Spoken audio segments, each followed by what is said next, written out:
maybe we can use a little bit of a softer touch, but you still have to be tough. These are criminals. We're dealing with really hard criminals. But look, I've called the people. I've called the governor. I've called the mayor, spoke to them, had great conversations with them, and then I see them ranting and raving out there, literally as though a call wasn't made. Quand même plutôt rare, marquer cette journée du 4 février sur votre calendrier. Guillaume Lavoie est spécialiste de politique américaine, rattaché à la chaire Raoul Dandurand. Bonsoir, Guillaume. Merci d'être avec nous. Bonsoir, Paul. Je dis, rappelez-vous de cette date-là, parce que c'est tellement rare de voir Donald Trump admettre du bout des lèvres qu'il s'est trompé, c'est trop fort, mais qu'il est allé un peu trop loin avec le comportement de ICE ces dernières semaines au Minnesota. Oui, ça met un peu Trump furax parce que l'immigration ou le contrôle de l'immigration illégale dans son bulletin, c'était sa matière forte. D'ailleurs, les Américains trouvent que pour la gestion de la frontière, très bien fait. Maintenant, pour arrêter les illégaux qui sont déjà sur le territoire, et ils sont entre 11 et 13 millions. C'est pas une petite tâche, c'est le résultat de l'incurie de multiples administrations, le précédent, lui inclus. Et habituellement, ICE, qui n'a pas été inventé par Trump, allait essentiellement chercher les illégaux dans les prisons d'État quand ils se faisaient arrêter pour d'autres choses. Au Minnesota et dans d'autres villes, on a voulu utiliser ICE qui a été soufflé là, aux stéroïdes dans l'administration Trump. Écoutez, ils ont triplé son budget, ils ont doublé les forces pour être le plus brutal et le plus visible possible pour faire peur. C'était voulu, ça. Et on s'est rendu compte que l'opinion publique américaine aime pas ça du tout. Parce que là, on se faisait arrêter sur la rue, parce qu'on parlait un accent un peu différent, parce qu'on a la peau un peu plus basanée. Et là, ça a fini par choquer les gens. Parce que, Guillaume, c'est ça, au fond, la réalité qui a rattrapé Trump. Là. Évidemment, il y a eu les deux Américains tués par ICE.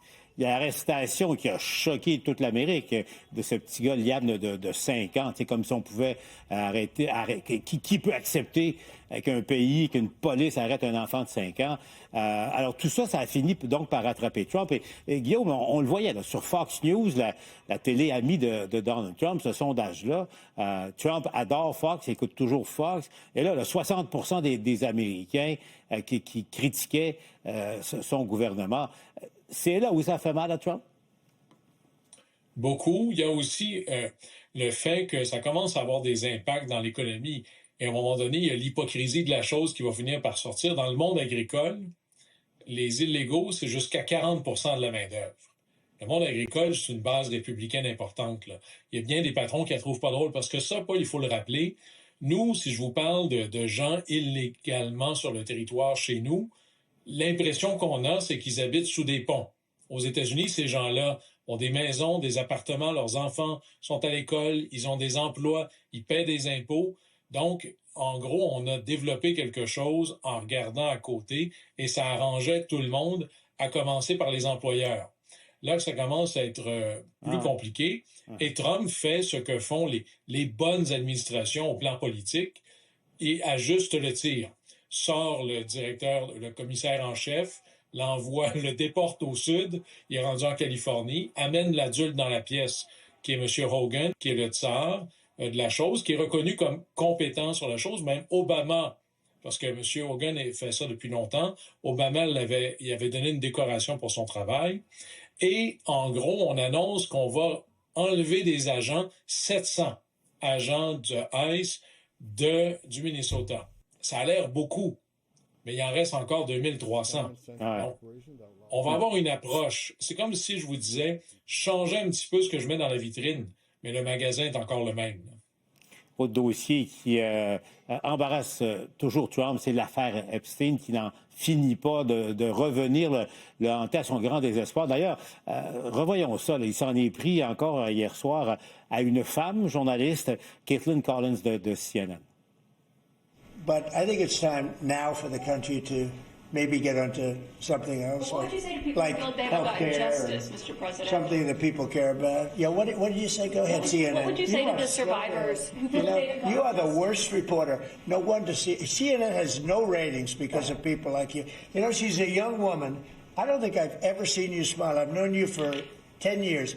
I don't think I've ever seen a smile Well, on I'm your asking you face. about survivors You know of why? different You know why ethnic you're not smiling? Because you know you're not telling the truth.